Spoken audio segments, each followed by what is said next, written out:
চিত্র পরিস্থিতি পরিলক্ষিত দেখা যায়। বর্তমান যে সমাজ ব্যবস্থা আস্তে আস্তে করে আমরা কিন্তু বিগত দিনের যে ঐতিহ্য, বিগত দিনের যে আধ্যাত্মিক চিন্তাভাবনা আস্তে আস্তে বিলুপ্তর পথে।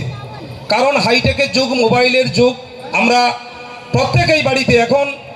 প্রত্যেকের বাড়িতে টিভি আছে। আমরা সবসময় দেখি যে সবসময় একটা যেন সিনেমার পর্দা বা অন্য কিছু আমাদের সিরিয়াল, এগুলোর দিকে আমরা ব্যস্ত। বর্তমানে যে শিক্ষা ব্যবস্থাও আস্তে আস্তে করে আমাদেরকে সভ্যতা সংস্কৃতির যে অবমূল্যায়ন আমরা অনেকটাই পরিলক্ষিত দেখতে পাচ্ছি। সেখান থেকে উঠে আসতে হবে।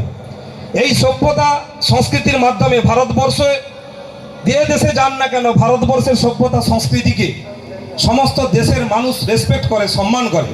ভারতবর্ষে যে ধর্ম নিরপেক্ষ গণতান্ত্রিক রাষ্ট্র, সঙ্গে সঙ্গে এখানকার কৃষ্টি, এখানকার স্বাধীনতা, এখানকার সংস্কৃতি সবাইকে উদ্বুদ্ধ করে।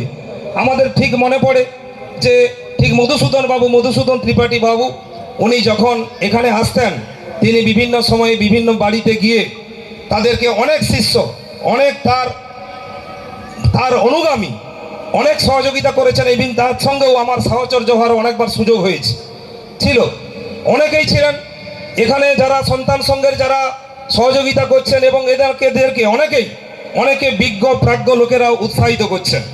এলাকার একটা সুন্দর জায়গায় কেলেঘাই কপালেশ্বরী সংযোগস্থল, যে সংযোগস্থলে একটা সুন্দর যে জায়গায় একটা সুন্দরভাবে একটা যে অনুষ্ঠান হয় প্রতি বছর, এলাকার সর্বস্তরের মানুষ এখানে যে আনন্দ চিত্ত বিনোদনের মাধ্যমে তাদের যে প্রকাশিত হয়, বহিঃপ্রকাশ হয়, এসে মিলন মেলার যে সঙ্গে সঙ্গে ভাব বৈচিত্র্য এবং বৈচিত্র্যের মধ্যে ইউনিটি ইন ডাইভার্সিটি, বৈচিত্র্যের